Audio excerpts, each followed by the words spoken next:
आज खूप दिवसांनी तुरीची आमटी करायला घेतली होती. मी तुरीची आमटी कशी करते तुमच्याबरोबर शेअर करावं म्हटलं. आधी तुरीची डाळ धुवून कुकरला लावली. टोमॅटो नव्हतं म्हणून नाही टाकला. कुकरच्या 3 शिट्ट्या होईपर्यंत मसाल्याची तयारी करायला घेतली. खोबरं आणि कांदा भाजून घेतलं. एका प्लेटमध्ये काढून घेतलं. त्यात लसूण आणि कोथिंबीर घेतलं. ते सर्व मिक्सरला वाटून घेतलं आणि एका वाटीमध्ये सर्व मसाला काढून घेतलं. डाळ मस्त शिजली होती आणि मग एका पातेल्यामध्ये डाळ काढून घेतली. गॅसवर कढई ठेवली आणि त्यात 3 पळी तेल ओतलं. तेल कोमट झालं. त्यात घरचा मसाला, लाल मिरची पावडर, धना पावडर, हळद, संडे मसाला हे सर्व त्यात टाकलं. चांगलं मिक्स केलं. टाकलेला मसाला टाकला. मस्त असं हलवून घेतलं. 2 मिनिटं मसाला चांगलं शिजून दिलं आणि असं तेल बाहेर येऊस्तोवर शिजून दिलं मी.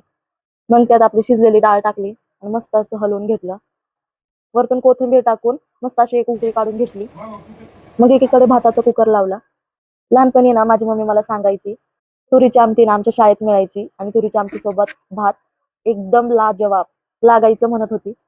माझ्यासोबत माझी आई नाहीये, पण तिच्या आवडी-निवडी, तिला काय आवडतं, काय नाही, तिचा फेव्हरेट रंग कोणता आहे, ते सर्व मी विसरू शकत नाही आणि मी कधी विसरणारही नाही. कारण माझी आई होतीच तेवढी गोड. खरंच ही आमटी करताना ना मला माझ्या आईची आठवण आली. ते जर आता असले असते ना, तर माझं खूप कौतुक केलं असतं. मला भात इतका आवडत नाही म्हणून माझ्यासाठी मी एक भाकर केली. चला भेटूया पुढल्या ब्लॉगमध्ये. तोपर्यंत लाईक, शेअर, सबस्क्राईब करायला विसरू नका.